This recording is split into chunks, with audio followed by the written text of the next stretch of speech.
Welcome back. BRS రజతోత్సవ సభకు సంబంధించి కవిత కేసీఆర్కు రాసినటువంటి లేఖ బయటకు వచ్చింది. మొదలు జరుగుతున్న పరిణామాలన్నీ మీరు చూస్తూనే ఉన్నారు. అండ్ ముఖ్యంగా పార్టీలో చీలిక మొదలైందా అన్నటువంటి ప్రశ్నలు రేకెత్తడంతో పాటు అటు అసలు బీఆర్ఎస్లో ఏం జరుగుతోంది, అటు దీని వెనుక ఎవరున్నారు, కాంగ్రెస్ బీజేపీకి సంబంధించినటువంటి విమర్శలు కూడా పదే పదే వస్తున్నటువంటి క్రమంలో అసలు ఏం జరుగుతోంది. మరోవైపు పార్టీకి సంబంధించి మాట్లాడుతూ ముఖ్యంగా కేసీఆర్ చుట్టూ దయ్యాలున్నాయని మాట్లాడింది మొదలు. ఇప్పుడు నిన్నటి వరకు కేసీఆర్ మాత్రమే నాయకుడు, ఎవరి అండర్లో పనిచేసేది లేదు అని ఒకటి కుండబద్దలు కొట్టినట్టు చెప్పినటువంటి క్రమంలో అసలు పార్టీలో ఏం జరుగుతోంది అన్నటువంటి ప్రశ్నలు అయితే ఉన్నాయి. అయితే నిన్నటితో మాత్రం ఒకటి కవిత కొత్త పార్టీ పెడతారా అన్నదానికి మాత్రం లేదు అనేదే ఒక సమాధానంగా కనిపిస్తోంది. అయితే కాంగ్రెస్లో చేరుతారు, తనతో పాటు ఒక 6 ఎమ్మెల్యేలు ఉన్నారు, మంత్రి పదవి కూడా కాంగ్రెస్ ఇస్తుంది అన్నటువంటి దానికి పీసీసీ కూడా సుముఖత వ్యక్తం చేసింది. ఇటువంటివి కూడా మనం విన్నాం, రకరకాల కథనాలు చదివాం. అయితే దానికి సంబంధించి కూడా కాంగ్రెస్లో జాయిన్ అయ్యేది లేదు అని చెప్పారు. బట్ పార్టీలోనే ఉంటారు, కాకపోతే సొంత సైన్యం ఏర్పాటు చేసుకుంటున్నారా అన్నటువంటి క్వశ్చన్స్ వస్తున్నాయి. అసలు ఏం జరుగుతోంది బీఆర్ఎస్లో మాట్లాడదాం. గెస్టులు సిద్ధంగా ఉన్నారు. డాక్టర్ దత్తాత్రేయ గారు, వీరు బీఆర్ఎస్ సీనియర్ నాయకులు. అల్జాపూర్ శ్రీనివాస్ గారు, బీజేపీ సీనియర్ నాయకులు. ఇందిరా శోభన్ గారు, కాంగ్రెస్ సీనియర్ నాయకురాలు. రెహమాన్ గారు, సీనియర్ జర్నలిస్ట్. నమస్తే అండి, welcome to the debate. Dattatreya గారు, ముందుగా మీతోనే స్టార్ట్ చేయాలి. గుడ్ మార్నింగ్ అండి. అసలు ఏం జరుగుతోంది? మొన్నటి వరకు అసలు లేఖే మాది కాదు, ఏదో జరిగింది అన్నారు. ఇప్పుడు లేఖ మాదే అంటున్నారు. పూర్తి స్థాయిలో చెప్పాలి అంటే అసలు ఏం లేదు, బయట ఉన్నటువంటి మాటలే, ఇంకా దీనికి సంబంధించి క్లారిటీ రావాలి అన్నారు. నిన్న కవిత గారు కుండబద్దలు కొట్టారు. పార్టీలో అసలు కేసీఆర్ గారికి నన్ను దూరం చేయాలని చూస్తున్నారు, ఎవరున్నారో మీకే తెలుసు అన్నటువంటి విధంగా కూడా మాట్లాడుతున్నారు. అంటే పదే పదే ఒకటి అటెంప్ట్ చేస్తున్నారు. ఏంటి అంటే బీజేపీలో బీఆర్ఎస్ను విలీనం చేయాలని చూస్తున్నారు, 101% అందుకోసం ట్రై చేశారు, నేనే అడ్డుకున్నాను అన్నటువంటి వ్యాఖ్యలు చేయడం మేము ఎట్లా అర్థం చేసుకోవాలి?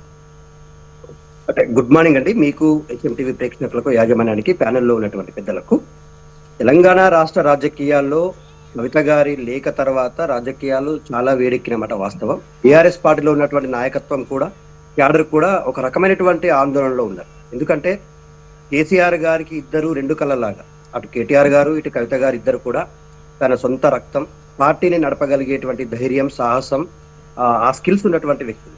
అయితే స్వతహాగా కేటీఆర్ గారు వర్కింగ్ ప్రెసిడెంట్ గా పార్టీ వ్యవహారాలు చూస్తూ ఉంటే జాగృతి కార్యక్రమాలతో కవిత గారు కూడా తెలంగాణ రాష్ట్రంలో సమస్యలపైన పోరాడుతూ, ఇక్కడ వచ్చిన సమస్య అంతా ఏంటంటే కవిత గారు she is trying her level best to identity crisis. ఎందుకంటే నేను పోరాడుతున్నాను, నేను కూడా ఈ పార్టీ కోసమే పనిచేస్తున్నాను, నేను చేస్తున్నటువంటి ప్రతిదాన్ని ఏదో ఒక రకంగా ఆఫ్టర్ ఈ ఏదైతే బీజేపీ వాంటెడ్ గా ఆమె పైన లిక్కర్ కేసు పెట్టించి ఆమె రాజకీయాన్ని ఒక లేని మచ్చని అతికించే ప్రయత్నం చేశారు. ఆ తర్వాత తను చాలా క్లారిటీగా ఇంకా ఇంతకు ముందున్నటువంటి శక్తి సామర్థ్యాల కంటే రెట్టింపు సామర్థ్యంతో ప్రజల్లో ఉండాలనేటువంటి కసితో పనిచేస్తా ఉన్నారు. ఎందుకు చెప్తా ఉన్నానంటే ఇవన్నీ కూడా రాష్ట్రంలో జరిగినటువంటి కొన్ని సంఘటనలకు మీకు ఉదాహరణ తీసుకొస్తా. ఆసిఫాబాద్ లో ఒక మహిళ పైన దాడి జరిగితే ప్రత్యక్షంగా అక్కడికి వెళ్లి పరామర్శించి ఆర్థిక సాయం చేసింది. రెసిడెన్షియల్ స్కూల్లో చనిపోయినటువంటి ఒక అమ్మాయిని నిమ్స్ లో పరామర్శించింది ట్రీట్మెంట్ జరుగుతున్నప్పుడు. కానీ ఆ అమ్మాయి బ్రతకలేకపోతే ఆ అమ్మాయిని కూడా మీరన్న మాట ప్రకారమే తీసుకుంటే ఐడెంటిటీ కోసం ప్రయత్నం అనేది చూస్తే, అంటే ఈ లిక్కర్ ఇష్యూ ఇవన్నీ వచ్చిన తర్వాత కవితను బీఆర్ఎస్ పార్టీ కాస్త పక్కకు పెట్టింది, దూరం పెట్టింది. కాబట్టి ఆవిడ ఆక్రోషంతో ఇదంతా చేస్తుంది అని అనుకోవాలా, లేదంటే మీ ప్రయత్నాలన్నీ బయట పెట్టింది అనుకోవాలా? లేదండి, ఇప్పుడు జనరల్ గా పార్టీలో ఇదొక బీఆర్ఎస్ పార్టీలోనో కేవలం బీజేపీ పార్టీలోనే కాదు, ఏ పార్టీలో అయినా కూడా అంతర్గతమైనటువంటి అభిప్రాయాల వ్యక్తీకరణ అనేటువంటిది 4 గోడల మధ్య జరుగుతుంది. 4 గోడల మధ్య జరిగే పరిస్థితులు లేనప్పుడు నలుగురిలో మాట్లాడుకోవాల్సిన పరిస్థితి వస్తుంది. ఇవాళ అదే జరిగింది అనేటువంటిది మొత్తం పార్టీలో ఉన్నటువంటి పెద్దలు, ఏ పార్టీలో అయినా కూడా రాజకీయ ప్రకంపనలు సహజం. మా పార్టీలో కూడా జరుగుతుంది. ఒక అన్నకు చెల్లెలికి మధ్య పార్టీకి సంబంధించినటువంటి అంశాలు మాట్లాడుకోవాలనే విషయం చాలా స్పష్టంగా క్లారిటీగా కేటీఆర్ గారిని ఉద్దేశించి మాట్లాడిగా కాదు, ఇంకా మిగతా నాయకులు కూడా ఎవరైనా ఆమె ఉద్దేశంలో ఆమె వైపు తప్పుగా నిలబెట్టే ప్రయత్నం, లేకపోతే ఆమె తక్కువ చేసే ప్రయత్నం చేసిన వాళ్ళందరి విషయంలో మాట్లాడుతా ఉంది. కేసీఆర్ దేవుడే, కానీ కేసీఆర్ చుట్టూ కొంతమంది పోవట్లు ఉన్నారు. నా లేఖ బయటకు ఎట్లా వచ్చింది, నేను ఇప్పుడు రాయడం కాదు, ఎందుకంటే ముందు కూడా రాశాను లేఖలు, కానీ ఆ లేఖలు బయటకు రాలేదు, మరి ఇదే లేఖ ఎందుకు వచ్చింది, ఈ లేఖలో నేను తప్పుగా మాట్లాడింది ఏముంది, గతంలో ఆమెకు ప్రతి పార్టీలో జరుగుతున్న ప్రతి అంశంలో ఆమెకు ఎంతో కొంత పూర్తి స్థాయిలో ఆమె ఇప్పుడు దత్తాత్రేయ గారు ఇక్కడ ఈ లేఖ బయటకు వస్తే కవిత తిరుగుబావుట అన్నది కనిపిస్తే ఇంకా చెప్పాలంటే పార్టీకే నష్టం గానీ ఒకవైపు ఎవరైతే పార్టీని చేతుల్లో పెట్టుకుందాము టోటల్ గా లీడ్ చేద్దాం అనుకున్న వాళ్ళకు నష్టం అవుతుంది కదా. ఒకవైపు ఈ ఆందోళనకర పరిస్థితి పార్టీకి నష్టమా కాదా? జనరల్ గా మేడం ఒక విషయం మాత్రం ఇక్కడ గుర్తుపెట్టుకోవాలి. పార్టీకి కొన్నిసార్లు మాట్లాడిన అంశాలు వేరే పార్టీలు కోతికి కొబ్బరికాయ చిక్కినట్టుగా అవకాశంగా మార్చుకొని పార్టీని నష్టపరిచే ప్రయత్నం చేయొచ్చేమో కానీ పార్టీలో ఉన్నటువంటి అంతర్గతమైనటువంటి సమస్యలను పరిష్కరించుకోకపోతే ఇంకా అది సుడిగుండంలా మారే అవకాశం కూడా ఉంటుంది కదండి. ఇప్పుడు పార్టీలో ఆమెకు మాట్లాడాలి, ఆమె ఒక లైన్ చెప్పాలా? యాక్చువల్ గా మీకే చెప్పాలి, ఎందుకంటే అంతర్గతంగా ఉన్న ఇష్యూస్ మీరు అంతర్గతంగా చర్చించుకోకపోవడం వల్ల బయటకు వస్తే ఖచ్చితంగా అందరూ మాట్లాడతారు. మీరు లోపల మాట్లాడుకుంటే ఎవరు దీనిపైన మాట్లాడేది లేదు, వాళ్ళ వాయిస్ తీసుకునే అవసరమే లేదు. మీరు బయటకు వచ్చారు కాబట్టి అందరు మాట్లాడుతున్నారు. ఒకటండి, ఇప్పుడు కవిత గారు లేఖ రాసారా లేదా అనే అభిప్రాయంలో కవిత గారు రాశానని కుండబద్దలు కొట్టారు. రాసిన తర్వాత ఇంకేముందండి, ఎస్ కవిత గారే రాశారు. కవిత గారు ప్రస్తావించిన అంశాల మీద డిస్కషన్ జరగాలనేది ఆమె అభిప్రాయం. అక్కడ డిస్కషన్ జరిగే పరిస్థితులు లేవు. కేటీఆర్ గారు మిగతా వాళ్ళ విషయంలో ఆమె ప్రత్యక్షంగా వాళ్ళ పేర్లు పెట్టి మాట్లాడినప్పటికీ కూడా పార్టీలో పార్టీ డెవలప్మెంట్ కోసం, నిర్మాణం కోసం, పార్టీ కార్యక్రమాలు చేయడం విషయంలో ఇంకా ప్రజల మధ్య ఉండాలనేటువంటిది ఆమె అభిప్రాయం. ఏం చెప్తుంది, తెలుగు తల్లి విగ్రహం, తెలంగాణ తల్లి విగ్రహం అన్న అంశం విషయంలో అక్కడ ఏ తల్లి విగ్రహం పెట్టారో తెలియదు, కానీ మీరు మాత్రం ఆదాని అమ్మాని గురించి మాట్లాడే ప్రయత్నం చేశారు. కేసీఆర్ గారికి నోటీసులు వచ్చినప్పుడు పార్టీ ఎలాంటి కార్యక్రమం తీసుకోలేదు.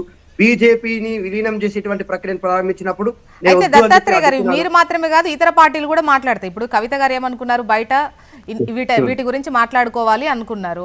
సో పార్టీలో అంతర్గతంగా మాట్లాడుకోవాల్సిన బయట మాట్లాడుకోవాల్సిన పరిస్థితి వచ్చింది. అప్పుడు మీరు మాత్రమే బయట మాట్లాడుకోరు, అన్ని పార్టీలు బయట మాట్లాడుకుంటుంది, మీడియా కూడా మాట్లాడుకుంటుంది, జనాలు కూడా మాట్లాడుకుంటారు. మేడం ఒక్కటే వర్డ్ నేను యాడ్ చేస్తా. కాంగ్రెస్ పార్టీ రేపు మంత్రివర్గ విస్తరణ చేయబోతుంది. ఆ మంత్రివర్గ విస్తరణలో ఇవాళ ఏ వర్గాలైతే మంత్రివర్గంలో ఉండాలని కోరుకుంటున్నాయో ఆ వర్గాలకు స్థానం లభించకపోతే జరిగే పరిణామాలు మీరు చూడండి. మొన్న మహిళా అధ్యక్షురాలు పోయి పిసిసి అధ్యక్షుడు చాంబర్ ముందర ధర్నా చేశారు. వాళ్ళ లెక్కలు మీవి వేరు వేరు. అందుకే గతంలో పదే మీరు కాంగ్రెస్ తో పోల్చుకుంటే ఇంకే బీజేపీ అవి జాతీయ పార్టీలు అండ్ కాంగ్రెస్ లో ఫుల్ ఫ్రీడమ్ ఉంటుంది, డౌట్ లేదు. వాళ్ళతో మీరు పోల్చుకుంటే ఎట్లా? ఇప్పుడు కవిత గారు చేసినట్టు మీరో ఎవరో చేస్తే ఉంటారా పార్టీలో? పార్టీ అనేటువంటిది మారుతున్న కాలానికి అనుగుణంగా ఖచ్చితంగా కొన్ని చేసుకోవాల్సిన అవసరం ఉందండి. ఇవాళ నేను చెప్తా ఉన్నామంటే ఒక్కసారి పదే బీజేపీ ప్రస్తావన చేస్తూ బీజేపీలో మెర్జ్ చేయడానికి కుట్రలు జరిగాయి అన్నటువంటి దానిపైన కవిత పదే అటెంప్ట్ చేస్తోంది. ఎక్కడ మాట్లాడినా కూడా ఈ పాయింట్ మాత్రం నొక్కి మరీ చెప్తున్నారు. మిగతా అన్ని అంశాలు ఒక ఎత్తు అయితే. శ్రీనివాస్ గారు ఏంటి? నమస్తే అండి. మంచి బలమైన పార్టీ బీజేపీలో కలిపేసుకుందాం అనుకుంటున్నారా? బీజేపీ ప్రస్తావన సందర్భం కాదు వారు మాట్లాడేది, అది వాస్తవం కూడా కాకపోవచ్చు. కవిత గారు పొలిటికల్ క్రైసిస్ లో వారి యొక్క ఐడెంటిటీ క్రైసిస్. ఫస్ట్ ఇద్దరు సమానమే, కేసీఆర్ గారికి కొడుకు కూతురు ఇద్దరు సమానమే. పార్టీ పుట్టిందే కేసీఆర్ కుటుంబం నుంచి. కేసీఆర్ ద్వారా ప్రమోట్ అవుతున్నట్టు కేటీఆర్ గురించి కళ్ళారా చూస్తున్నప్పుడు తనకు కూడా బాధేస్తా ఉంటది. సో నన్ను కూడా సమానంగా చూడాలి కదా, అంతే ఇంపార్టెన్స్ ఇవ్వాలి కదా పార్టీలో. నేనేం తక్కువ కాదు కదా, కేవలం ఒక బొమ్మలాగా వచ్చి కూతురుగా నిలబడడం కాదు కదా, పార్టీ కోసం తిరుగుతున్నాను కదా. ఒక మహిళా లోకంలో ఒక మంచి శక్తిగా అవతరించిన కదా అనే ఒక ఆలోచన ఆమెకు బాగా ఉండి ఉంటుంది. అది మొన్నటి ఒక వరంగల్ సభలతోని ఆ యొక్క ప్రస్తుతం అక్కడ మాట్లాడలేకపోవడం, వారి ఫోటో డాష్ మీద లేకపోవడం, ఈ రకంగా ఫ్రస్ట్రేట్ అయ్యి బయటకు వచ్చి మాట్లాడలేదు. ఒకసారి చూసిన రాజకీయాల్లో అనేక పార్టీల గురించి చూసినాం మనం, ఇంటర్నల్ క్లాసెస్ గురించి. ఏ రకంగానైతే కాళేశ్వరం యొక్క ఆ క్రాక్స్ వచ్చిన తర్వాత మళ్ళీ ఎట్లయితే జాయిన్ అయినా మళ్ళీ దాన్ని జాయిన్ చేసినా కానీ దాని యొక్క వీక్నెస్ అనేది ఎప్పుడు దాని ప్రభావం ఉంటుందో ఎలా ఉంటుందో అలాగే రాజకీయ పార్టీలో లేదా కుటుంబంలో కూడా ఒకసారి బ్రేక్ థాట్స్ లలో సో డిఫరెంట్ గా అది ఆగని కాదు. ఆగది కంటిన్యూ అవుతుంది. ఎక్కడ దాకా అంటే అది బ్రేక్ ఓకే అయితే ఇప్పుడు అంటే కాదు ఓకే వాళ్ళ విభేదాలు అది కంటిన్యూ అవుతుంది, అందులో ఆధిపత్య బీజేపీకి ఎంత మద్దతు పోరు కావచ్చు, చెప్పండి. పవర్ కోసం కొట్లాట కావచ్చు, ఆశ కోసమా రాజకీయం కోసం వాట్ ఎవర్ అది ఒకటి ఎడితే పదే పదే బీజేపీ ప్రస్తావనకు సంబంధించి నేను ఏం అదే చెప్తారు? చెప్తున్నా. అయితే ఇందులో రాజాసింగ్ గారు కవిత చెప్పింది నిజమే, మంచి ప్యాకేజ్ గిట్లా ఏమైనా ఉంటే మా వాళ్ళు కూడా కలుస్తారు అంటున్నారు. రాజాసింగ్ గారు వ్యక్తిగతంగా మాట్లాడితే ఉండొచ్చు కానీ I don't agree that with that statement. Bharatiya Janata party ఈ యొక్క విషయంలో ఈ యొక్క ఎపిసోడ్ ఎక్కడ కూడా ఆ యొక్క ఉండదు, సమస్య లేదు. అది ప్యూర్లీ పవర్ గేమ్ కోసం, పెత్తనం కోసం కేసీఆర్ కుటుంబంలో వచ్చేటువంటి ఒక క్లాషెస్ తప్ప ఇంకేమీ లేదు. That could be political power కావచ్చు, లేదా ఆస్తుల పంపకాల విషయంలో కూడా అనేక రకాల చర్చలు ఉన్నాయి. సో దాని ద్వారా బయటకు వచ్చి ఈ యొక్క విషయం పెద్దగా అవుతుంది. అయితే శ్రీనివాస్ గారు రాజాసింగ్ గారిది వ్యక్తిగతంగా అంటే ఇంకా కవిత గారిది కూడా వ్యక్తిగతంగానే పెద్ద ఏం లేదు, జస్ట్ ఐడెంటిటీ క్రైసిస్ లో బయటకు వచ్చి తనను కూడా చూడాలి అన్న విధంగానే ఈ విధంగా చేస్తుందని అనుకోవాలంటారా? డెఫినెట్ గా వారు పోరాటం చేసేది వారి ఐడెంటిటీ కోసం, పొలిటికల్ ఐడెంటిటీ కోసం, వేరే వేరే మాట లేదు అక్కడ. కాబట్టి తనకు తాను పోల్చుకుంటా ఉంటది. నేను వాటిపై నేను కేటీఆర్ కంటే తక్కువన్నా కాబట్టి నాకు అంతే ఇంపార్టెన్స్ ఇవ్వాలి, ఎంత కేటీఆర్ కు దొరుకుతా ఉన్నది. ఎక్కడైతే వారికి అవకాశం దొరకలేదు కరీమా వరంగల్లో, అక్కడి నుంచి స్టార్ట్ అయింది బాగా. సో లెటర్ రాయడం అన్నది అక్కడ నుంచి స్టార్ట్ అయింది, ఆ ఎపిసోడ్ తోనే స్టార్ట్ అయింది కదా. దాంట్లో కొంత ఒక అంశం బీజేపీ గురించి మాట్లాడుంటుంది, ఇప్పుడు బహుశా చిట్ చాట్ లో మాట్లాడుంటాయి. కానీ బీజేపీని సాకుగా తీసుకుని వారు డిఫెండ్ చేసుకుంటూ వారి యొక్క స్టాండ్ లో ఆ యొక్క బ్రదర్ తోని కొట్టాటలో బీజేపీని సాకుగా చేసుకుని మాట్లాడుతూ అది కరెక్ట్ కాదు. అది ఏ కోశాన కూడా వాస్తవం కాదు. కేవలం వారి యొక్క కుటుంబ తగాదాలు తప్ప ఇంకేం లేదు. ఇది వారు సమస్య. కేసీఆర్ గారు ఇంటర్వ్యూ దాన్ని పరిష్కరించేసుకోవాలా, దాన్ని సద్దుమనేటట్టు చూసుకోవాలి తప్ప వారు కూడా అపాయింట్మెంట్ ఇస్తలేరు కవితకు. వారు ఇప్పటి వరకు వారు ఫోన్ చేసి పిలిపించుకున్నా లేదు. అపాయింట్మెంట్ అనే దానికన్నా కూడా అంటే మామూలుగా మధ్యవర్తులను పంపారు, కాకపోతే అపాయింట్మెంట్ అడగడము ఇవ్వడం ఇవ్వకపోవడం అన్నటువంటి ప్రస్తావన వచ్చి ఉండదని నేను అనుకుంటున్నా. బట్ పిలిపించుకోవడం కూడా జరగలేదు, రెండు జరగలేదు. అపాయింట్మెంట్ ఆమె అడిగినా ఇవ్వలేదని చర్చ ఉన్నది, లేదా అపాయింట్మెంట్ అడగలేదు అనుకుంటా అండి. ఏమో దత్తాత్రేయ గారు ఒకటి సమాధానం ఒక లైన్ లో చెప్పండి. అపాయింట్మెంట్ అడిగారా? అడిగినా కూడా ఇవ్వలేదా? జనరల్ గా కవిత గారు తన పోవాలనుకుంటే పోతారు, ఒకవేళ పార్టీలో కేసీఆర్ గారు తనతో ఏమైనా మాట్లాడిన అంశాలు ఉంటే పిలిపిస్తారు. ఈ రెండు జరిగినట్టుగా ఉండుంటే ఇవాళ ఇంత ఉండేది అయితే వెళ్ళి కలవాలని కవిత గారు కూడా అనుకోలేదు. డన్.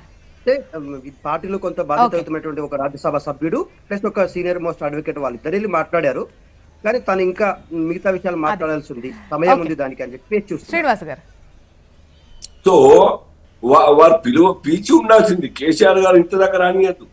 ఒకవేళ తొందరగానే ఇమీడియట్ గా వారు ఇనిషియేటివ్ తీసుకుని ఉంటే చిట్ చాట్ ఉండేది కాదు ప్రెస్ వాళ్ళతో మాట్లాడిన తర్వాత పెద్ద రాద్ధాంతం అవుతా ఉన్నది. ఓకే, కాంగ్రెస్ వర్షన్ తీసుకోవడం కూడా ఇప్పుడు చాలా ముఖ్యం. ఎందుకంటే టోటల్ గా వెనక కాంగ్రెస్ ఉండి బీజేపీతో కలుస్తున్నారు అన్న ఒక ప్రొజెక్షన్ కవిత ద్వారా ఇప్పిస్తున్నారు అన్నటువంటి చర్చ నడుస్తోంది. ఇందిరా గారు ఇంకో చర్చ కూడా ఉన్నది కాంగ్రెస్ లో. ఆరుగురు ఎమ్మెల్యేలు వస్తున్నారు, మీరు మంత్రి పదవి కూడా ఫిక్స్ చేశారు, పిసిసి కూడా సుముఖతగా ఉంది, పెద్ద పెద్ద కథనాలు. నిన్న టోటల్ గా బ్యానర్ ఐటమ్స్ కూడా అవే అనుకుంటా, అంత పెద్ద లీక్స్ వచ్చాయి. మరి ఇవన్నీ స్పెక్యులేషన్ తప్ప వాస్తవాలు ఏమి కావు. కేవలం ఆ కుటుంబమే ఇంటర్నల్ గా వారి యొక్క సరి చేసుకోకుండా అనవసరంగా రాద్ధాంతం చేసి మనం అందరూ మాట్లాడేటట్టు అవకాశం కల్పించారు. కేసీఆర్ గారు ఇంటికి పెద్దగా పార్టీని స్థాపించిన వ్యక్తి, వారి యొక్క నైతిక బాధ్యత, వారి యొక్క సమన్వయం చేసేటట్టు బాధ్యత వారికి ఇచ్చారు. ఇందిరా గారు మీరే చెప్పాలి. ఈ టోటల్ ఎపిసోడ్ వెనుక కాంగ్రెస్ ఉంది, ఒకవైపు బీజేపీ బీఆర్ఎస్ ఒక్కటే అన్నటువంటి ప్రొజెక్షన్ ఇప్పిస్తోంది, కవితని ఎలా అయినా కాంగ్రెస్ లోకి తీసుకెళ్తారు, మంత్రి పదవి కూడా ఇస్తారు అన్నటువంటి వాటికి మీ సమాధానం? ప్యానెల్లో ఉన్నటువంటి ఇద్దరు సోదరులకు, హెచ్ఎంటీ ప్రేక్షకులకు గుడ్ మార్నింగ్ అండి. సో కవిత గారి ఎపిసోడ్ అనేది 4 రోజుల 1 వీక్ అవుతుంది అనుకుంటా. సో జరుగుతున్న నేపథ్యంలో ఇప్పుడు కవిత ఎవరండి? కీలకంగా ఇంట్లో వ్యక్తి, తండ్రి కూతురు.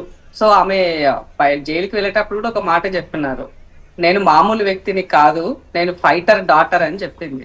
మరి ఫైటర్ డాటర్ డైరెక్ట్ గా ఫాదర్ తోటే మాట్లాడొచ్చు కదా, తండ్రి దగ్గర వెళ్ళి కూర్చొని. జనరల్ గా ఏ తండ్రికైనా ఆడబిడ్డ మీద ఆప్యాయత ప్రేమ ఎక్కువగా ఉంటది.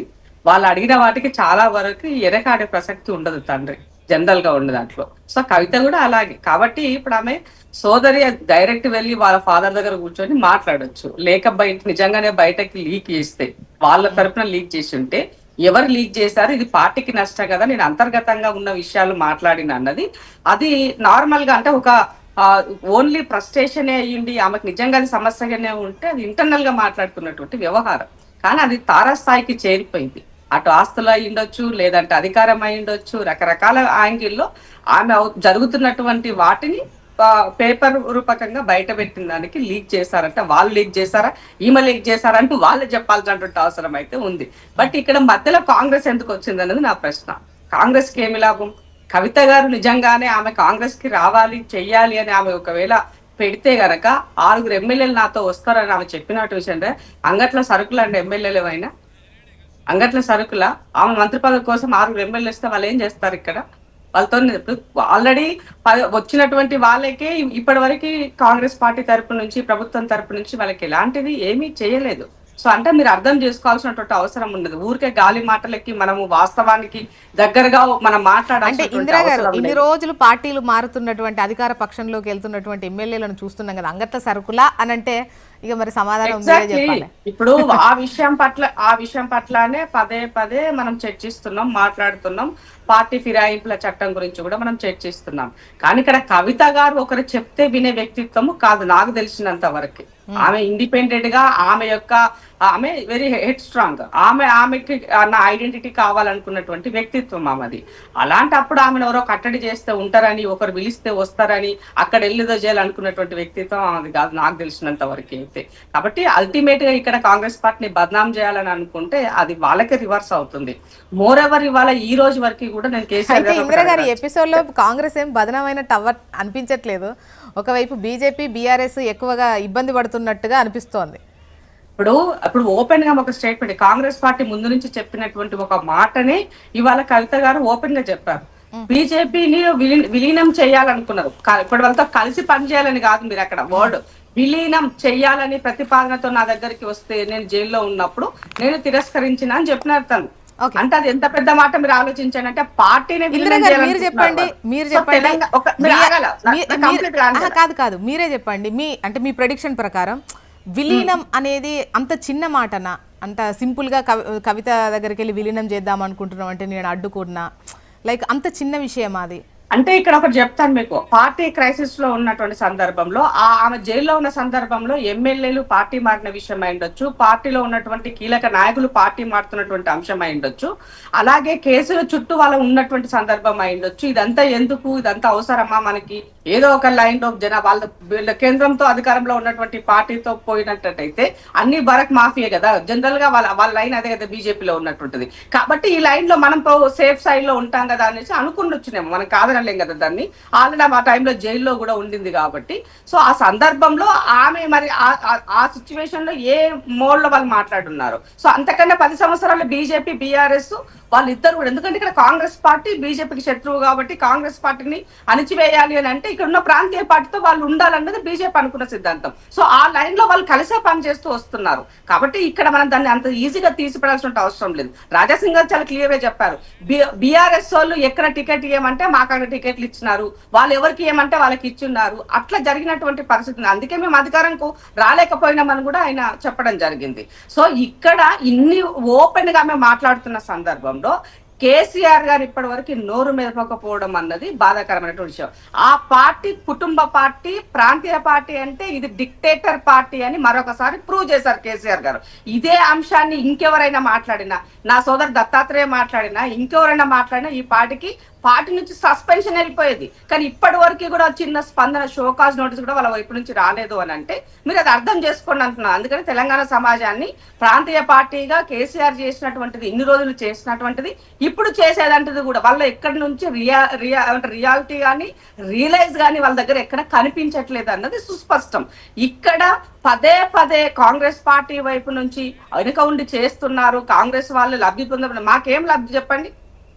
నిజంగా ఒక మాట మనం మాట్లాడుకుందాము. కవిత గారు ఒకవేళ కాంగ్రెస్ పార్టీకి వస్తే ఆమె ఇప్పటివరకు చేసిన లిక్కర్ వానికి సంబంధించి వాళ్ళు కాంగ్రెస్ పార్టీకి అంటగట్టారా? కాంగ్రెస్ పార్టీకి దుమ్మెత్తిపోయారా ప్రజలు?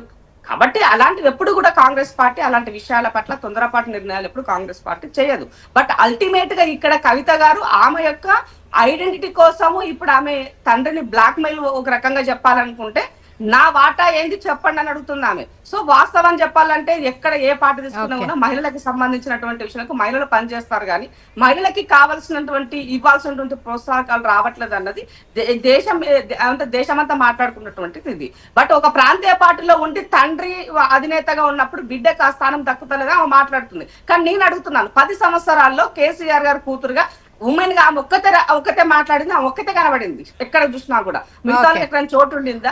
సో 10 సంవత్సరాలు ఇదే కవిత గారు వాళ్ళ యొక్క మంత్రులు లేక మహిళా మంత్రులు లేకపోతే కూడా మరి ఒక్కనాడు ఆమె ధిక్కర స్వరం వినిపించలేదు.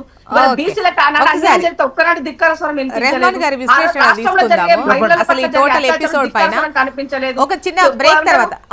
పిల్లలు చనిపోయినట్టు ధిక్కర స్వరం కనిపించలేదు. ఇందిరా గారు, ఒక చిన్న బ్రేక్ తర్వాత డిస్కషన్ కంటిన్యూ చేద్దాం. రెహమాన్ గారు మీ విశ్లేషణతో స్టార్ట్ చేస్తాం బ్రేక్ తర్వాత. Take a break.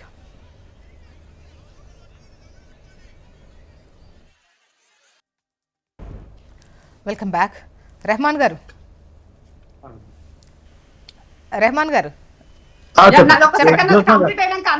అయిపోయిందండి, మీరు చాలా సేపు మాట్లాడారు. ఒక్క నిమిషం రెహమాన్ గారు తీసుకుంటాం మీ వాయిస్. జనరల్ గా ఇప్పుడు ఆమె చాలా ఒక పెద్ద ఆరోపణ చేసింది. సో పెయిడ్ ఆర్టిస్టుల తోటి నా పైన సోషల్ మీడియాలో దుమ్మెత్తి పోస్తున్నారంటే మేము ఉన్నదాకా కాంగ్రెస్ పార్టీ చెప్పినటువంటిది సోదరి కూడా ఒప్పుకున్నది ఈ సందర్భంగా అనేది గుర్తు చేస్తున్నా.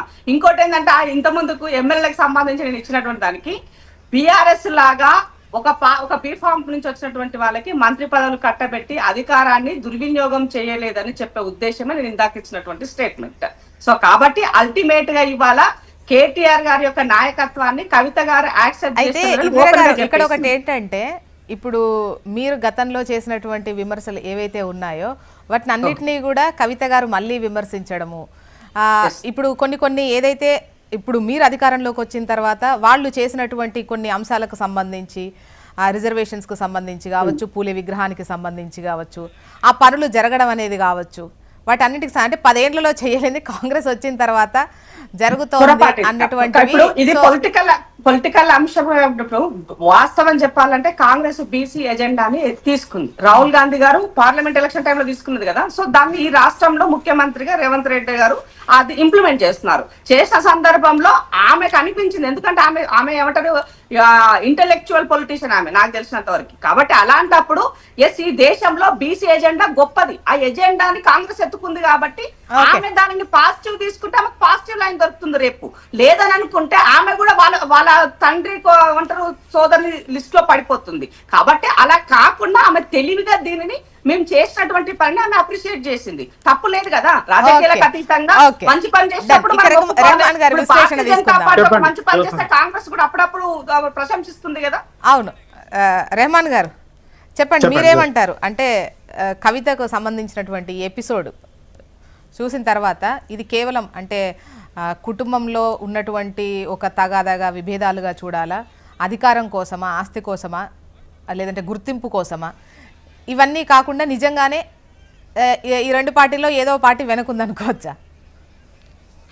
జ్యోత్స్న గారు, మీకు అట్లానే HMTV ప్రేక్షకులకు, ప్యానెల్లో ఉన్న మిత్రులందరికీ గుడ్ మార్నింగ్.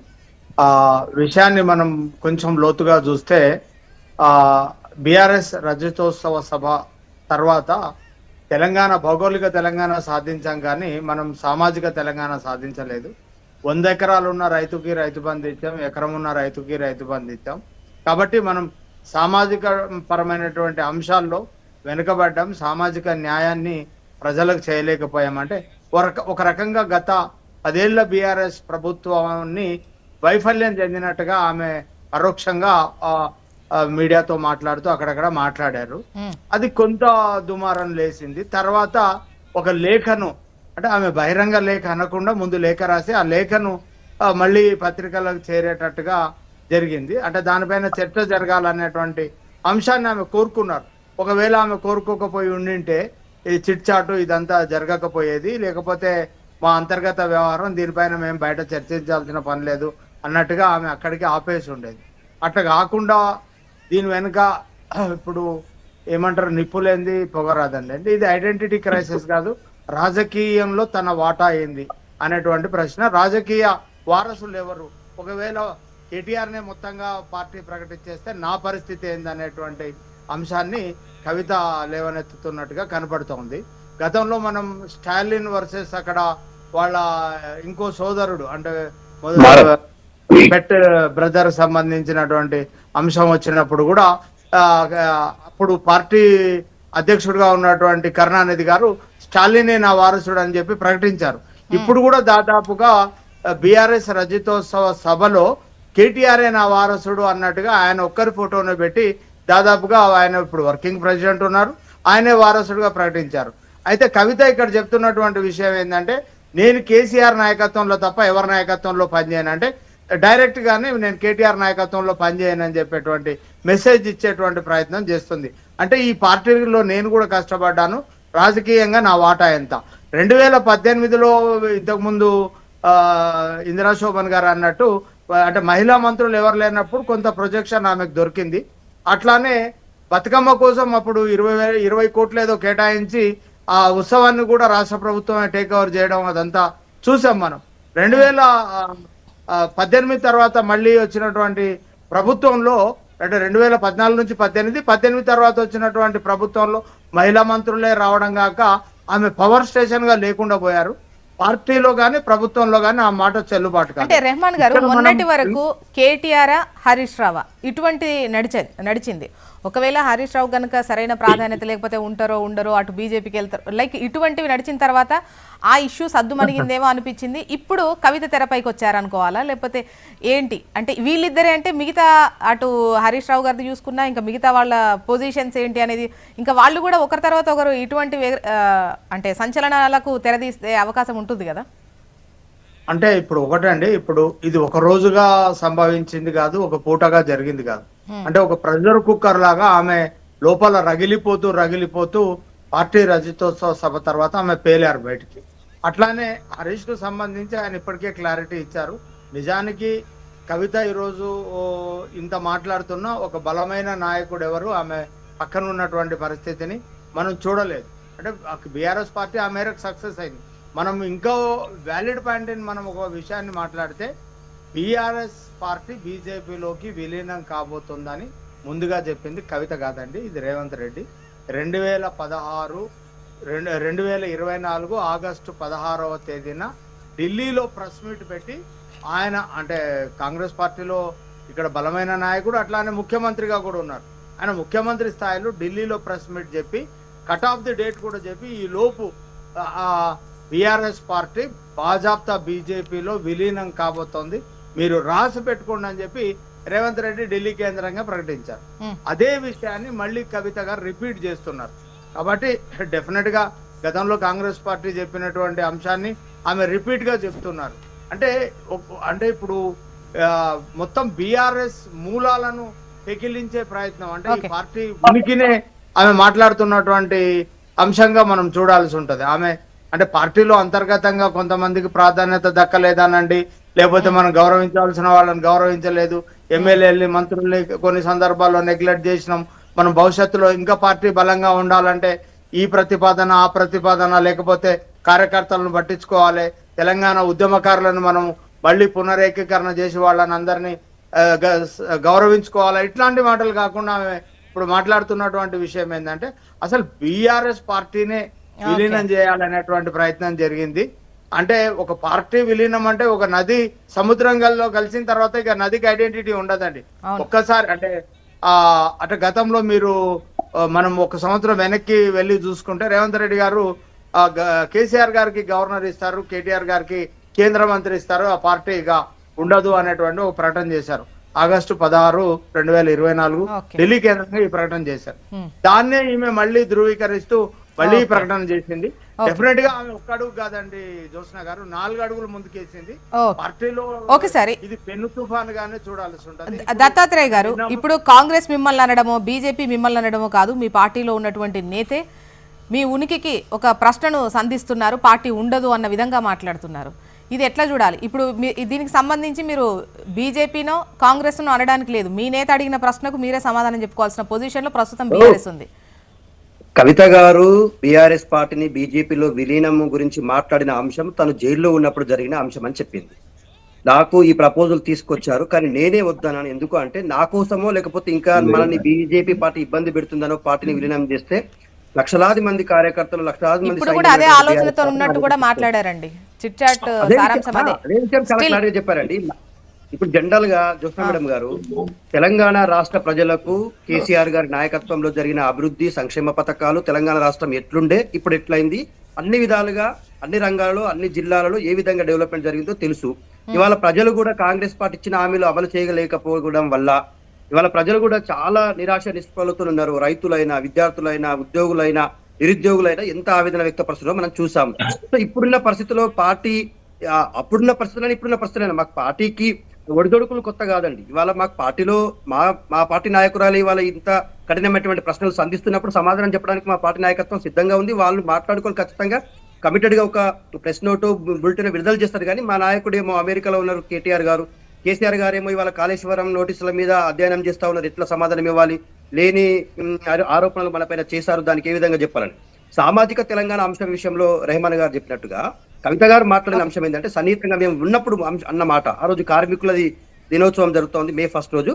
ఆ రోజు ఏం చెప్పారంటే, భౌగోళికంగా తెలంగాణ సాధించుకున్నాం, 60 సంవత్సరాలుగా తెలంగాణ రాష్ట్రం ఈ విధంగా ఉండే, 60 సంవత్సరాల తర్వాత ఇప్పుడు చాలా చిన్న చిన్న వర్గాలు, గంగిరెద్దుల, పిచ్చకుంట్ల, ఇలాంటి సామాజిక వర్గాలు ఇప్పటి వరకు కూడా రాజకీయ అవకాశం లేకుండా పోయింది. ఆ వర్గాలకు కూడా రాజకీయ అవకాశాలు వచ్చినప్పుడే మనం సామాజిక తెలంగాణ సాధించుకున్నట్టు అనే అంశాన్ని మాట్లాడారు. కేసీఆర్ ప్రభుత్వంలో 10 సంవత్సరాలు ఆ వర్గాలకు కొంత న్యాయం జరిగింది, ఇంకా ఎక్కువ జరగాలి. జరిగినటువంటి న్యాయం ఇది అలా చెప్పారా? న్యాయం జరిగింది, ఇంకెక్కువ జరగాలని చెప్పారా? వాళ్ళు ఇంతవరకు కూడా సామాజిక న్యాయమే జరగలేదని చెప్పారా? సామాజిక న్యాయం ఈ వర్గాలకు జరగాలి, సామాజిక తెలంగాణ రావాలి, భౌగోళిక తెలంగాణ వచ్చింది. 60 సంవత్సరాలలో అన్యాయం జరిగింది. భారత స్వాతంత్రం వచ్చి నుంచి వర్గాలకు అన్యాయం జరుగుతూనే ఉంది. 10 సంవత్సరాల్లో కేసీఆర్ గారు సంక్షేమ పథకాల రూపంలో రాజకీయ అవకాశాలు ఇచ్చే విషయంలో సెకండరీ గ్రేడ్ లీడర్ గా సర్పంచ్ రైతు బంధు పైన కూడా రైతు బంధు పైన కూడా మీరు చెప్పినట్టుగా 100 ఎకరాలకు ఇచ్చారు.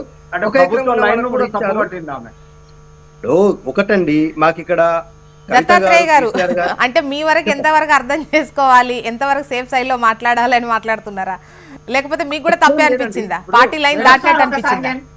జనరల్ గా నేను ఒక అంశం చెప్తానండి ఇక్కడ చాలా స్పష్టంగా. ఇప్పుడు పార్టీ అనేటువంటిది ఒక లైన్ తో పనిచేస్తుంది. పార్టీ వ్యవహారం అనేటువంటి ఒక్కొక్కసారి లైన్ దాటి మాట్లాడాల్సిన అంశాలు కూడా ఉంటాయి. పార్టీ లైన్ దాటి మాట్లాడినటువంటి అంశాలకు సమాధానం చెప్పాల్సింది మాట్లాడిన వ్యక్తి. అయినా పార్టీ నాయకుడిగా రిప్రజెంటేటివ్ గా మేము ఉన్నప్పుడు ఏం చెప్తాము, మా పార్టీ లైన్ కు కట్టుబడి సమాధానం చెప్పాల్సిన సందర్భాలు ఉంటాయి. ఒకసారి ఇందిరా గారికి కూడా ఒక 1 మినిట్. యాక్చువల్ గా టైం అయిపోతుంది. దత్తాత్రేయ గారు, యాక్చువల్ గా మీ లైన్ వచ్చింది. ఒకటే సోదరులు ఇందాక ఇచ్చినటువంటి దాని ప్రకారంగా ఆనాడు తెలంగాణ కోసమే టిఆర్ఎస్ పార్టీ అని చెప్పినాడు, మేము విలీనం చేస్తామని కాంగ్రెస్ తో మాట్లాడినాడు. తెలంగాణ ప్రజల కోసం కాంగ్రెస్ పార్టీలో దాన్ని విలీనం చేయలే. కానీ ఇవాళ వాళ్ళ ఇంటి కేసుల కోసం, వాళ్ళ భవిష్యత్తు కోసం, వాళ్ళ మనుగడ కోసం బీజేపీలో విలీనం చేస్తామనే ప్రస్తావన వచ్చిందంటే వాళ్ళకి తెలంగాణ రాష్ట్ర ప్రజల పట్ల ఎంత చిత్తశుద్ధి ఉందో ఈ తెలంగాణ సమాజాన్ని అర్థం చేసుకోవాలని. ఇప్పుడు ఆ అనౌన్స్మెంట్ బీఆర్ఎస్ నుంచి రాలేదు కదండి, కవిత గారు చేసినటువంటి విమర్శ. కవిత గారు బీఆర్ఎస్ లో కీలకంగా పనిచేసిన వ్యక్తి, ఉద్యమంలో కీలకంగా పనిచేసినటువంటి వ్యక్తి. ఆమె ఉద్యమంలో పనిచేసినాడు, నేను ఆమెతో జాగృతిలో ఉన్ననాడు మాతో చెప్పినటువంటి ముచ్చట ఏంటంటే, ఇవాళ విలీనం చేయాలన్న ప్రస్తావన ఉన్నది, విలీనం చేస్తారో లేదో తెలియదు. ఎందుకంటే మన ప్రజలకి చాలా హామీలు ఇచ్చున్నాము ఉద్యమ సమయంలో. ఒకవేళ కాంగ్రెస్ వాళ్ళకి మన విలీనం అయితే రేపనాడు నెరవేర్చకపోతే మన భవిష్యత్తు ఏంటి అనే ప్రశ్న కూడా ఆ రోజు మాతో ఆమె సంధించింది. కాబట్టి నాకు ఇప్పుడు అది గుర్తొచ్చి నేను మళ్ళీ మీకు ఎత్తెత్తి ఇది గుర్తు చేసే అంటే వాళ్ళకి ప్రజల పట్ల ఉన్నటువంటి ప్రేమ ఏంటి అనేది ఈ సమాజాన్ని అర్థం చేసుకోమని మాత్రమే విజ్ఞప్తి చేస్తున్నాను నేను. సో అల్టిమేట్ గా ఇవాళ కేసీఆర్ గారు నోరు విప్పాల్సిన అవసరం ఉన్నది. కవిత గారు చెప్పినటువంటి బీజేపీకి సంబంధించి శ్రీనివాస్ గారు మనకు సమయం అయిపోతుంది, ఒక్కొక్క నిమిషమే అందరికి ప్లీజ్. శ్రీనివాస్ గారు, ముఖ్యంగా అంటే కాంగ్రెస్ పైన ఈ విమర్శలు సంధించలేదు, బీజేపీ పైనే విమర్శలు సంధించారు, ముఖ్యంగా ఆమె కేసుకు సంబంధించి కావచ్చు, మేబీ కేసులతోని భయపెట్టి పార్టీని విలీనం చేసుకునేటువంటి అంశంకు సంబంధించి అనేది ఇక్కడ ఒక లైన్గా మాకు కనిపిస్తోంది. సో అది ఇప్పటికీ స్టిల్ కంటిన్యూ అవుతోంది. ఇప్పుడు అంటే అప్పుడెప్పుడో జైల్లో ఉన్నప్పటి మాట ఏం కాదు, స్టిల్ ఇప్పటికీ హాస్పిటల్ ఓపెనింగ్ వాటికి వీటికి అన్న ప్రస్తావనలు ఒకటి తీసుకొస్తున్నారు. సో ఇప్పటికీ కలిసే ఉన్నారు అన్నటువంటి లైనే చెప్తున్నారు కవిత గారు. జ్యోష్ణ గారు, భారతీయ జనతా పార్టీ రాజకీయాల గురించి ఆలోచిస్తే దేశం మొత్తంలో ఎక్కడా కూడా బీజేపీ కారణంగా ఆ ప్రాంతీయ పార్టీలు చీలలేదు. విత్ ఇన్ ద పార్టీ కొడుకు కూతురు లేకుంటే అల్లుడు మామ ఈ రకంగా క్లాషెస్ తోనే పవర్ గేమ్ కారణంగా చీలనే ఉన్నాయి. రైట్ ఫ్రమ్ మహారాష్ట్ర నుంచి కొడితే మీరు యూపీ దాకా చూడండి, మీరు పశ్చిమ బెంగాల్ చూడండి, మీరు మహారాష్ట్రలో ఏంది శివసేన అదే పరిస్థితి, శరద్ పవార్ అదే. ఒకవేళ చీలితే అటువంటి చీలికలు జరిగితే మాత్రం ఎవరైనా మీ దగ్గర నుండి సపోర్ట్ ఎక్స్పెక్ట్ చేస్తే మేబీ చేయొచ్చు మీరు సపోర్ట్. ఇప్పుడు ఆ సందర్భం రాని దాని గురించి ఇప్పుడు ఎందుకు మాట్లాడుతాం? అలా కాదు, అలా కాదు, వాళ్ళు కొట్లాడుకుంటారు, వాళ్ళకు తెలుసుకుని వాళ్ళ పోటీలు ఎవరు గెలిచి బయటకు వస్తారు అని చెప్పేసి. కానీ నా సిన్సియర్ నా అభిప్రాయం కేసీఆర్ గారి మీద కావచ్చు, టీఆర్ఎస్ మీద అంటే ఇప్పుడు బీఆర్ఎస్ మీద కావచ్చు, ఏ మాట అయితే కవిత గారు అంటున్నారో సామాజిక న్యాయం జరగాలి అంటే ఇంతకాలం 10 సంవత్సరాల కాలం పాటు ఆ సామాజిక న్యాయం చేయలేదు. చెప్పడం కాదు, కవిత గారు మాట్లాడుతా ఉన్నారు సామాజిక న్యాయం జరగలేదు, చెయ్యాలంటే జరగలేదు. రెండవది, అది తెలంగాణ ప్రజల మీద తెలంగాణ రాష్ట్రం మీద ప్రేమతో నడుస్తున్న పార్టీ కాదు, గుర్తుపెట్టుకోండి మీరు చూస్తున్నారు. ఒకవేళ నిజంగా కూడా తెలంగాణ కోసమే పుట్టినటువంటి ఒక పార్టీ అయితే ఉద్యమ పార్టీగానే ఉండాలి. కానీ వ్యవస్థ రాజకీయ పార్టీగా ఎక్కడికి రూపాంతరం చెందిందో, ముందు ఎలక్షన్ తెలంగాణ రాగానే రూపాంతరం చెందిందో అప్పుడే వారికి స్వార్థం బయటపడింది. సో ఆ స్వార్థం వారందరూ కూడా సంక్రమిస్తుంది. కవిత గారిని ప్రెసిడెంట్ చేసిన అనుకోని, కవిత గారే ముఖ్యమంత్రి క్యాండిడేట్ అనుకోని, కేటీఆర్ అదే రోల్ చేస్తాడు. ఇప్పుడు అయితే కవిత ప్లే చేస్తున్నాం, కవితకు స్వాగతమా చెల్లెలమా అని చెప్పి స్వాగతం అవుతున్నాయి. కేటీఆర్ చిన్నోడు, ఆయన టైం వస్తే తండ్రిని కూడా వచ్చేస్తాడు. టైం ఒకసారి ఇది స్టార్ట్ అయింది కాబట్టి ఇది అటో ఇటో తేలే వరకు జరుగుతూనే ఉంటుంది, కంటిన్యూ అవుతుంది. ఇందిరా గారు ఒక 1 minute లో మీరు చెప్పాలనుకున్నది చెప్పండి. రాజకీయాలలో అల్టిమేటే పవరే ఇంపార్టెంట్. పవర్ అది ఇంట్లో ఒకరికుంటే అందరికి ఉంటది అనుకున్న రోజులు పోయినాయి. సో ఎవరికి వాళ్ళ యొక్క ఏమంటారు ఆధిపత్య పోరుతో పనిచేస్తుంది. అల్టిమేట్ గా ఇక్కడ పార్టీ ప్రెసిడెంట్ గా కేసీఆర్ గారు ఉన్నారు, ఆయన మాట్లాడాల్సిన అవసరం ఉంది, నోరు విప్పాల్సిన అవసరం ఉంది. మాట్లాడినటువంటి వ్యక్తి బయట వ్యక్తి అయితే ఈ పార్టీకి ఎప్పుడో తీసి రోడ్డు మీద పడేద్దరు, బట్ అది కాదు. ఎందుకంటే ఆల నరేందర్ దగ్గర నుంచి ఈటల రాజేందర్ వరకు ఎంత అవమానంగా పార్టీ నుంచి బయటకు పంపించినారో అందరికి తెలిసిన విషయం. బట్ ఇవాళ వాళ్ళ ఇంటి మనుషులు మాట్లాడినప్పుడు ఇది మరి మిగతా వాళ్ళకి వర్తించదా? ఇదే కేసీఆర్ గారు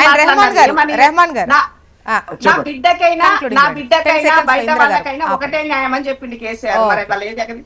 ఓకే. అండ్ రెహమాన్ గారు, ముఖ్యంగా ఇప్పుడు కవిత కేటీఆర్ మధ్య విభేదము అనేది చెప్పకనే చెప్పారు, పేరు ప్రస్తావన అయితే లేదు కానీ బట్ ఇచ్చినటువంటి సమాధానాలన్నీ కూడా అన్నను ఉద్దేశించి ఇచ్చినవే అన్నటువంటిది మాత్రం నిన్నటి చిట్ చాట్తో ఒకటి అర్థమైంది. అయితే ఈ క్రమంలో ఇంతకుముందు శ్రీనివాస్ గారు ఒకటి అన్నారు, ఒకవేళ కవితనే హై ప్రయారిటైజ్డ్గా చూసినా కూడా అటు కేటీఆర్ కూడా ఊరుకునే ప్రసక్తి ఉండదు అనేది ఒకటి మాట్లాడారు రెహమాన్ గారు. సో ఇప్పుడు ఈ ఇద్దరైనా మిగతా వాళ్ళకు సంబంధించినటువంటి ఇదే విధంగా అందరి అంటే వాళ్ళ ఉనికి కోసం, వాళ్ళు అధికారం కోసం ముందుకొస్తే సిచ్యువేషన్ ఎట్లా ఉంటుంది, దీనిపైన ఎటువంటి సమాధానం అధిష్టానం నుంచి రావాల్సినటువంటి అవసరం కనిపిస్తోంది వాళ్లకు పార్టీ పరంగానే మాట్లాడితే? ఇప్పుడు జ్యోత్స్న గారు, నిజానికి ప్రాంతీయ పార్టీలు అనేటివి మనం అవునన్నా కాదన్నా అవి కుటుంబ పార్టీలే. నాయకత్వ వారసత్వం అనేది ఎవరికి ఇస్తారు అనేటువంటి క్రైసిస్ వచ్చినప్పుడు డెఫినెట్ గా ఇట్లాంటివన్నీ తెర మీదకి వస్తాయి. ఇప్పుడు అంటే రజతోత్సవ సభలో కేసీఆర్ గారితో పాటు ఒకటే ఫోటో ఉంది, అది కేటీఆర్ గారితో ఒక్కటే. అంటే ఆ సభ సందర్భంగా నేరుగానే ప్రకటించేసినట్టు, నా తర్వాత ఇంకా కేటీఆర్ నాయకుడు, ఇంకా ఆయన కాకుండా ఎవరు లేరని. ఇప్పటికే ఆయన కేటీఆర్ గారు వర్కింగ్ ప్రెసిడెంట్ గా ఉన్నారు. అయితే ఇంతకుముందు మనం అనుకున్నట్టుగా 2014 నుంచి 18 వరకు కొంత పవర్ స్టేషన్ గా ఉన్నటువంటి కవిత 2018 నుంచి 23 వరకు ఉన్నటువంటి ప్రభుత్వంలో ఆ మాట చెల్లుబాటు కాలేదు. రేపు ఒకవేళ అధికారంలోకి వస్తే నా వాటా ఏంది, నా పాత్ర ఏంది అనేటువంటి దానిపైన ఆమె మెల్లిమెల్లిగా మాట్లాడడం మొదలు పెట్టారు. అక్కడి నుంచి ఇంకా 4 అడుగులు ముందుకేసి అసలు బీఆర్ఎస్ లేకుండా చేద్దాం అనేటువంటి ప్రయత్నం కూడా బీఆర్ఎస్ నాయకత్వం ఆలోచించింది గతంలో. అంటే ఏ రకంగా ఆలోచించిన అంటే నిజానికి ఒక్క కూతురుకు వచ్చిన ఇబ్బంది కోసం ఒక లైన్ లో మీరు చెప్పండి, ఈ విలీనం అనేది ఇప్పుడు మనం చాలా సింపుల్ గా మాట్లాడుకుంటున్నాం. ముఖ్యంగా బీఆర్ఎస్ అనేది చిన్న పార్టీ ఏం కాదు, ఒకరిద్దరు ఎమ్మెల్యేలు ఉన్నటువంటి పార్టీ కాదు, ప్రజాదరణ లేనటువంటి పార్టీ అంతకన్నా కాదు. సో ఈ క్రమంలో విలీనం అన్నటువంటి ఆలోచన చేస్తారా అంత ఈజీగా? కలిసి పని చేయడం, విలీనం చేయడం అంటే ఒకసారి విలీనం చేసిన తర్వాత వీళ్ళ చేతిలో ఏం మిగలదు. నిజానికి అంటే మనం డీప్ గా ఆలోచిస్తే అంటే కేటీఆర్ అట్లానే కేసీఆర్ లేకపోతే ఆ పార్టీకి ఉన్నటువంటి బలమైన క్యాడరు ఇవన్నీ దృష్టిలో పెట్టుకున్నప్పుడు ఉన్న ఫలంగా అట్లా దాంట్లో సమర్పయామి అన్నట్టుగా పోయి విలీనం చేసేటువంటి అవకాశాలు ఉండవు. కానీ ఈ అంశం తెరపైకి మేడం ఇటు మునిగిపోయిన కాంగ్రెస్ లో ఇటు ఇప్పుడు దత్తాత్రేయ గారు అదొద్దు, వాళ్ళు కూడా మిమ్మల్ని మునిగిపోయినావంట, వాళ్ళు అధికారం వచ్చారు కదా. అంటే మీరు కాస్త ప్రస్తుతానికి వాళ్ళకి వెనకనే ఉన్నారు కదా కాంగ్రెస్ పరిస్థితులు అండి. దేశవ్యాప్తంగా కాంగ్రెస్ పరిస్థితి ఏంది? మీరు దేశవ్యాప్తంగా ఆలోచించకండి. ప్రస్తుతం రాష్ట్రానికి సంబంధించి ఆలోచిస్తే కాంగ్రెస్ తర్వాత మీరు ఉన్నారు కదా ప్రస్తుతానికైతే, వాళ్ళని మునిగిపోయినావంటే మరి బీఆర్ఎస్ ఏంటి? సో అటువంటి క్వశ్చన్స్ వస్తూ ఉంటాయి. ఓకే అండి, చూద్దాం. దీనికి సంబంధించి అయితే మేబీ కేసీఆర్ గారి దగ్గర నుంచే ఒక స్పష్టమైనటువంటి సమాధానం వచ్చి ఇది ఇక్కడితో ఆగితే మేబీ అంతకు మించి పెద్ద డిస్కషన్ ఉండదని నేను అనుకుంటున్నా. బట్ లేదు అని అంటే మాత్రం నెక్స్ట్ ఇప్పుడు చిట్ చాట్ మాత్రమే ఉంది, దీన్నే అంటే మీడియా ప్రకటనగా కూడా చూడాల్సినటువంటి అవసరం ఉంది అని ఒక సందర్భంలో మాట్లాడినట్టున్నారు కవిత. రేపటి రోజున టోటల్ ప్రెస్ మీట్ అనౌన్స్మెంట్ చేసేటువంటి అవకాశాలు కూడా ఉన్నాయి అన్న చర్చ నడుస్తుంది. చూద్దాం ఏం జరుగుతుందో. And thank you so much అండి డిస్కషన్లో పాల్గొన్నందుకు. రెహమాన్ గారు, ఇందిర గారు, దత్తాత్రేయ గారు, శ్రీనివాస్ గారు, థ్యాంక్ యూ అండి. ఇది వాళ్ళ న్యూస్ అనాలిసిస్. చూస్తూనే ఉండండి హెచ్ఎం టీవీ. వార్త ఆగదు, నిజం దాగదు.